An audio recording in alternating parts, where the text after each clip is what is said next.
Thank you so much. It's great to be here. So I'm going to be talking about the yoga framework, and I'm going to assume that most of you have no idea what the heck that is. But I think this is going to be a little bit of a fun thing to do anyways. So the way that I'm going to approach this is, first I'm going to do a little shameless plugging because we are hiring at the company where I work. And then I'm going to be talking a little bit about layout in iOS and how it's traditionally done. And then we'll get to the meat of this presentation, which is we're going to explore the yoga framework and see how we can do layout with yoga. And my goal here is not to propagate for anything in particular. It's just we found this cool framework. We think it's kind of fun. I think it can be a little bit of a kind of open your mind a little bit to cool stuff. And I'm going to be live coding a little bit at the end, right? So it could be a little bit crazy. I had Xcode act up on me earlier when I was testing this, so we'll see how it goes. So shameless plug, I work for Schibsted, Schibsted Media specifically. Schibsted Media owns a bunch of newspapers. Probably some of you are aware of Aftonbladet, Svenska Dagbladet, also a bunch of Norwegian newspapers. The team that I work in is responsible for building basically, one code base, one platform that we can output a bunch of news apps for these publishers. So it's very exciting work, and we are hiring. We have 1 or 2 positions open. And there also we have other companies at Schibsted like TV.nu, Blocket, also some fintech company, I think. So Schibsted has a lot of teams that do iOS development. So if you're interested in being employed at a good company, I highly recommend you have a look at our site. Okay, so back to the kind of promised material here. So traditionally in iOS, you're all familiar with manual layout. You have your layout subviews, you have your size that fits. These are UI view method overrides. I'm not really going to talk about the problems of this. Thousands of lines of layout code. You have to keep these two methods in sync because otherwise things go wrong. Views are not the correct size that they need to be. All right, so we have auto layout now, right? So we have declarative layout. You don't have to write code for this. But your constraints are associated with UI views. And for your leaf views, you have your intrinsic content size override on UI view. So we got sort of a UI view connection going on here. So that means you can really only use this for laying out views. Let's say that you want to lay out stuff that you're drawing into an image. Well, you really can't use these view layout methods for that.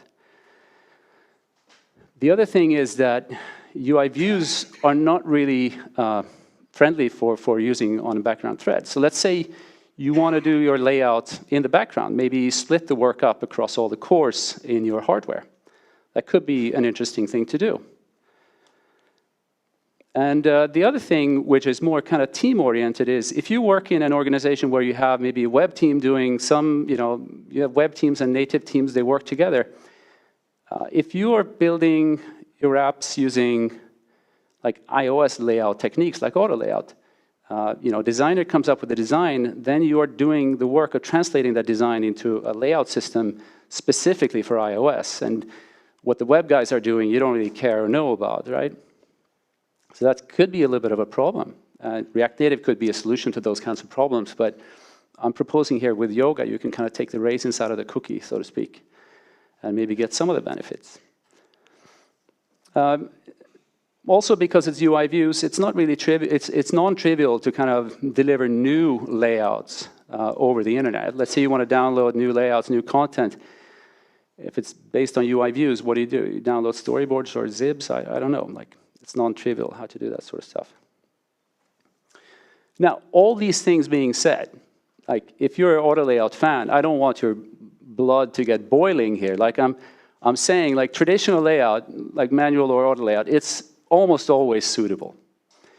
But, we got these points up here. If you're kind of, you're struggling with some of these things, maybe you thought about, I want to do layout on the background thread or something. Then you could check out Yoga Framework. So what Yoga is, it's a C++ implementation of CSS Flexbox. I'm not going to talk a whole lot about Flexbox here, but we'll kind of explore this through the live coding part. It's maintained by Facebook. Microsoft has contributed to it. It is the layout engine that underpins React Native. And there's some sites here, yogalayout.com, that's where they present it. There's a GitHub, of course.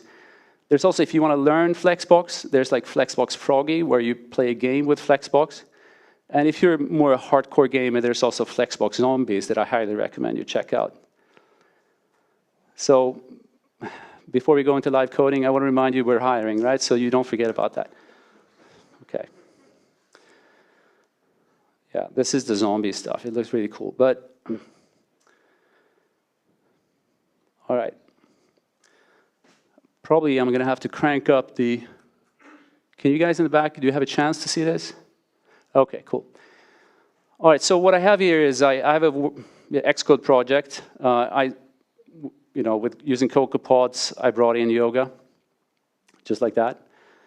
And then I've created a playground to kind of play around with Yoga, with you here.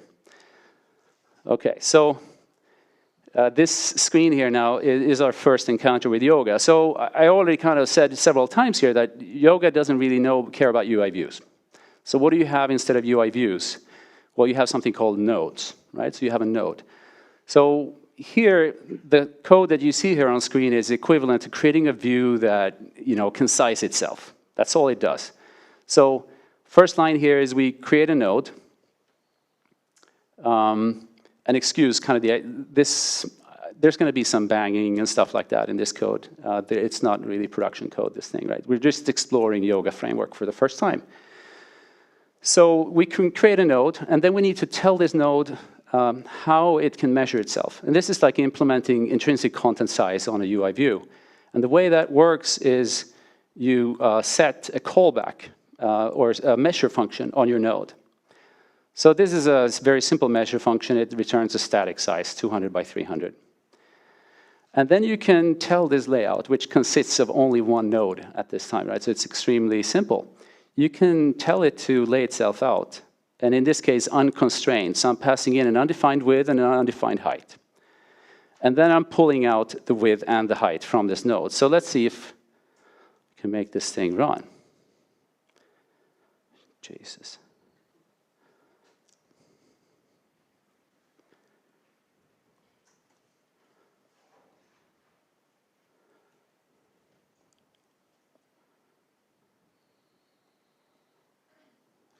Manually run. Okay, I sort of got that thing to work. So you can see here that, when we ask the layout to lay itself out, we can ask the root of the layout for its width and height, and it matches, what we expect here, 200 by 300. So let's move on. You also see here that, sorry, I want to show a few more things. You see here that we're dealing with floats, we're dealing with something called Yoga size. So there's going to be, when we deal with UIKit and core graphics, there's going to be some conversion issues here, right? We have CG floats and CG size. So on the next screen here, we're going to add a few utilities just to convert between these types. So I'm not going to spend much time on this. Just going to uncomment this code. So just converting between types. And then it is kind of lame to have a root level static function that can make one kind of node of a static size. It's not really what we want.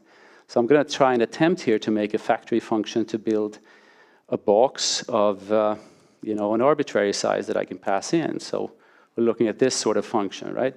So it's a function you pass in a size, and then I'm trying to have like a measure callback function here.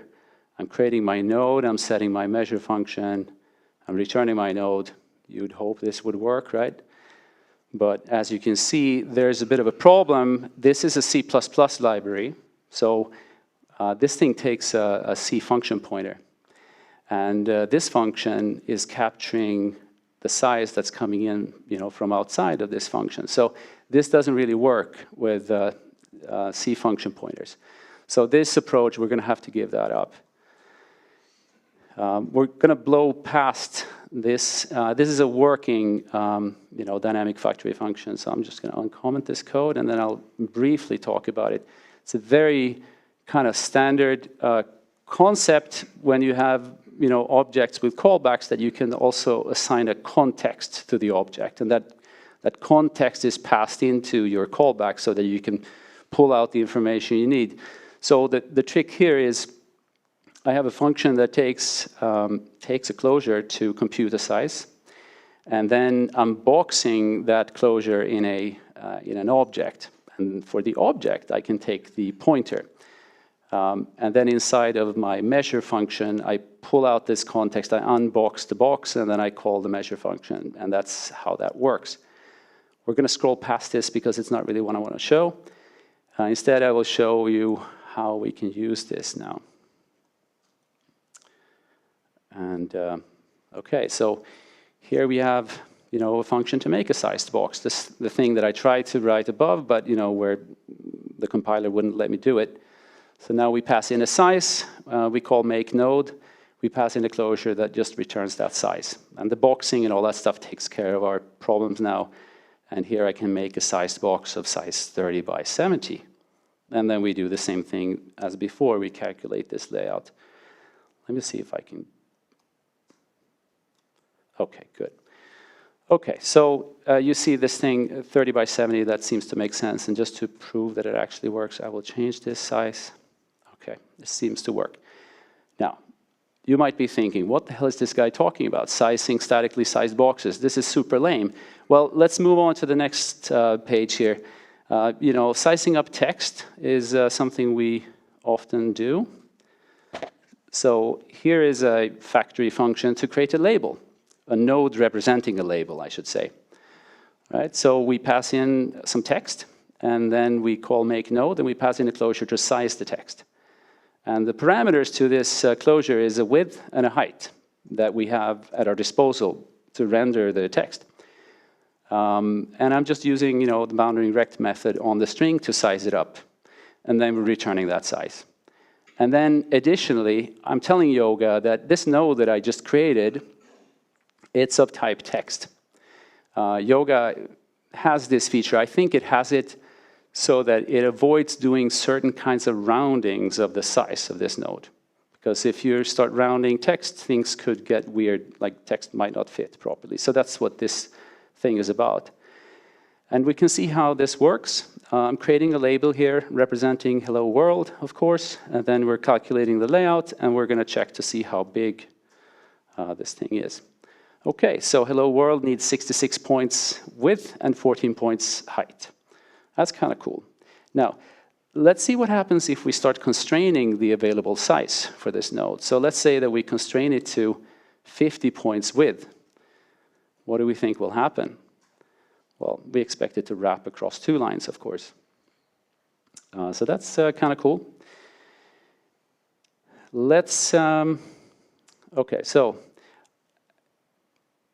I got a little bit tired of, calling this Yoga node calculate layout thing and then getting the width and the height like this.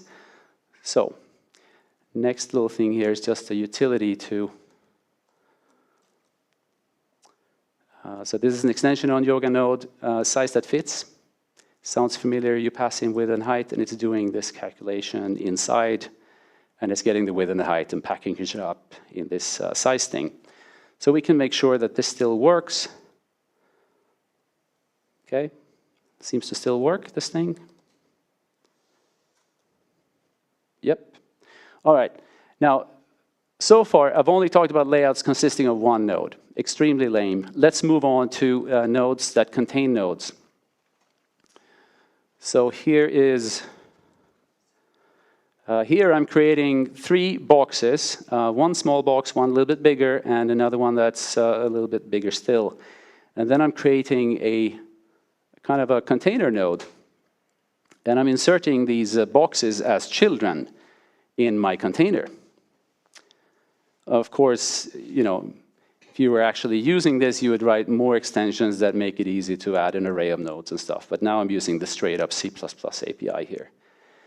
And then we're going to ask this container, how big do you need to be? Okay. So what sort of conclusions can we draw from this? So the container wants to be as wide as the biggest contained box, and it wants to be as tall as the sum of the heights of all the contained boxes. So the container wants to be a column. Okay, now we know that about Yoga. we can try to change the direction. This is called flex direction. So if we want Yoga to lay things out in a row instead, we can do this.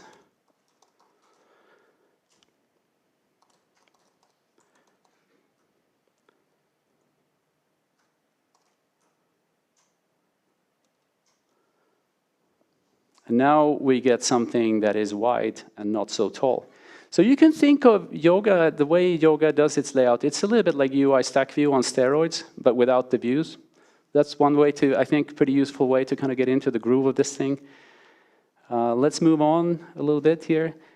I mean, so looking at the previous example, it could be useful to maybe print this tree of nodes. We just got to see the size of the whole thing. Maybe we want to have a look at, what is actually going on here. So we have our container here.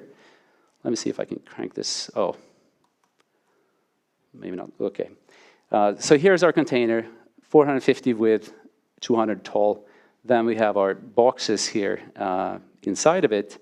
And we can see that, we are in row direction now. So the left coordinate here is progressing. If you have really sharp eyesight, and you'll notice here that these are actually not squares anymore. We will get to that problem a little bit later. So printing your layout like this is cool and all, but for purposes of experimenting here, I have created a UI view that will draw the frames of the nodes. This is not something, it's not really useful, but it's useful for visualizing the layout, right? But you could also use it to render your layout into an image if you wanted to. So this is, I'm just going to uncomment this code, and then we can play a little bit more here. So to quickly see what we got here, we have UI View Subclass. You pass in the root of your Yoga node tree. The view that created is the size needed for this node. And then if the size of the view changes, we recalculate the layout. And then we draw this view, right? So we ask the node to draw itself in a drawing context. And the way that does is we have an extension on Yoga node that can draw into a context. I'm not really going to talk about this code, except if it's a child, if it's a leaf node, it will draw a little rectangle corresponding to the frame of that node. But if it's not a child, it will just draw its children. So the way that looks, if we draw the container that we had in the previous example. Okay, so remember we had 3 boxes, 1 small box, 1 medium box, 1 big box, and we put them in a row. And the thing is, these were supposed to be square, but for some reason they're not. Well, the reason they're not square is because by default, Yoga wants to stretch them when you're doing the alignment. We can change that easily by setting the align items property of the container. So if I rerun this now we have aligned them to the start. That's top. If it's a row, that start means top, right? We can align them to the end. Now they get bottom aligned. We can center them. Ends up looking like that. And then the default value is stretch. Okay. Let's move on. Oh, Jesus. Okay, so this is going to be super hardcore live coding now. So the example here is, I'm going to take this text. I'm going to break it up into words. I'm going to turn every word into a text node.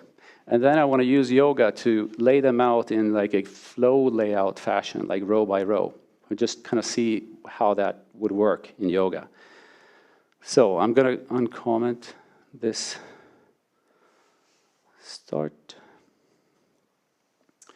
Okay, so we have a text string, and then we have a node here where I want to put all these word nodes in, right? So I call it words. So we take this text and we components separated by white spaces. So now we have an array of words. I'm going to turn that into, I want to turn it into an array of nodes.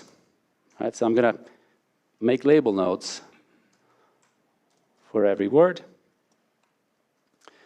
Now we have an array of nodes. I want to insert those nodes into my parent node here. So excuse me if this is not the optimal way of doing it, but I'm going to create this kind of a thing here.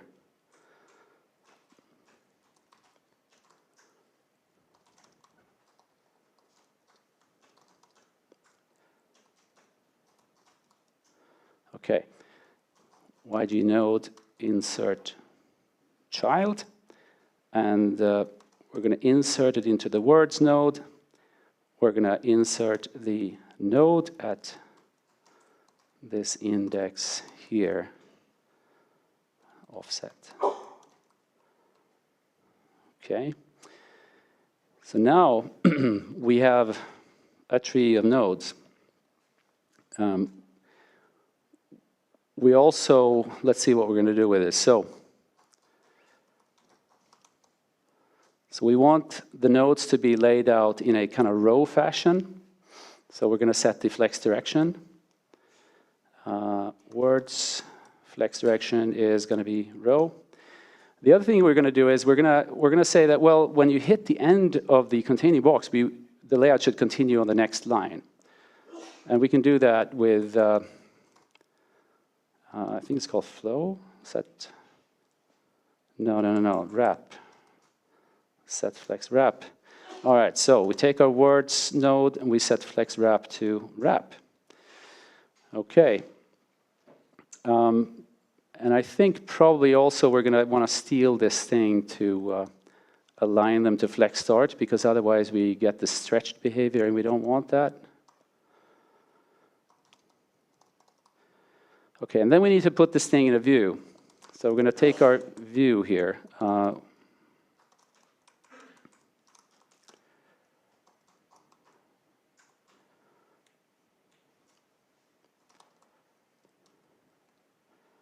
All right, and then, now remember this yoga view, it asks the layout, how big do you want to be? This thing is going to want to be very wide. If you don't constrain it, it's just going to put everything on one row. It would be too big to fit into the live view here. So I'm going to take the words view, I'm going to change the frame of it, and I'll set it to something a little bit more modest.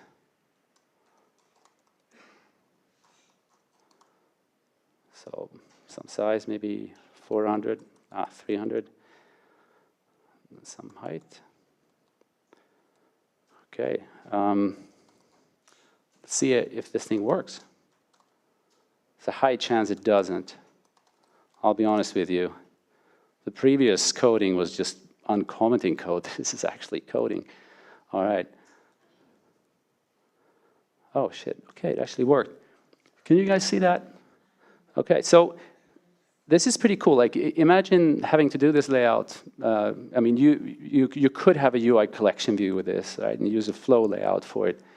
But that can be pretty heavy in some circumstances. Now that we have this, we can play around a little bit more. So I think it would be nice to have some margins around these nodes. So set margin. We're going to take our child here. We're going to set margin on all edges. We're going to set it to 10 points. Okay. So you see how it kind of flows. We can change it to 200 width, and it just kind of deals with that. I should mention also that Yoga is quite aggressive at caching things. So you probably know that, if you want fast scroll performance and you want your UI to be performant, you need to not measure text too many times. Yoga is super aggressive about caching stuff for you. So I think in many cases, if you use Yoga for layout, it can sort of be faster than the code you would write for manual layout, because it's so good at caching, and it would be hard for you to kind of do all that stuff good. This is kind of all I had in terms of live coding here, so I'm pretty much wrapped up. If you have any questions, I will try to answer those. All right, first of all. Okay, thank you. Thank you. So, do we have any questions? So, Martin, of course.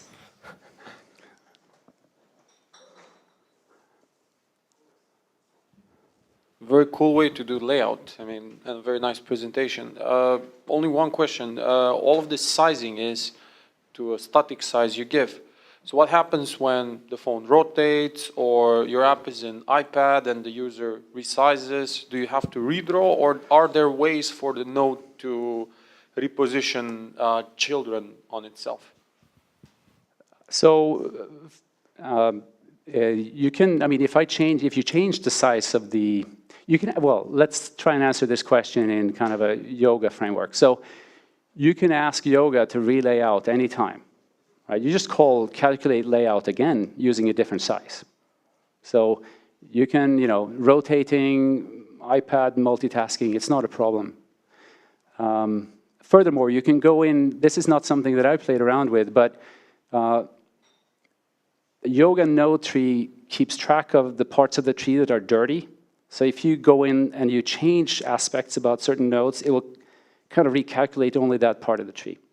But handling sizes changing is not a problem. Also, I've not described at all how you could use this to lay out UI views. You just have to kind of imagine that you could use this to calculate the frames and then apply those frames to views. Or maybe even build views based on this. Like there are all kinds of cool things you could do. I had a question. Impressive live coding and presentation, first thing. Just a quick question. Is there a benefit of using Yoga over YogaKit for iOS? Okay, so YogaKit is it's kind of supplied also by Facebook. It's a UIKit wrapper on top of Yoga. So what YogaKit does is, if I remember and understand correctly, what YogaKit does is it uses some Objective-C runtime hackery to add a Yoga node as an associated object for UI views. And then you can assign Yoga properties to your UI views, and then do your layout that way. Well, I think the benefit here is that you don't have UI views involved. So you can do your layout on background thread or all these other things. So I think this is a little bit more interesting way to approach Yoga. But there are plenty of wrappers. There are plenty of projects on GitHub that use Yoga to do layouts in cool ways. I know, for instance, some maybe more well-known ones. I think Texture, previously known as Async Display Kit, has support for Yoga layout now. There's also Component Kit, which was built by Microsoft before Facebook before React Native, which is also quite impressive, but it's kind of stale, that project right now. On Android side, there is a well-regarded, I understand, framework called Lithos, which uses Yoga for layout. Thank you very much again, Jonas.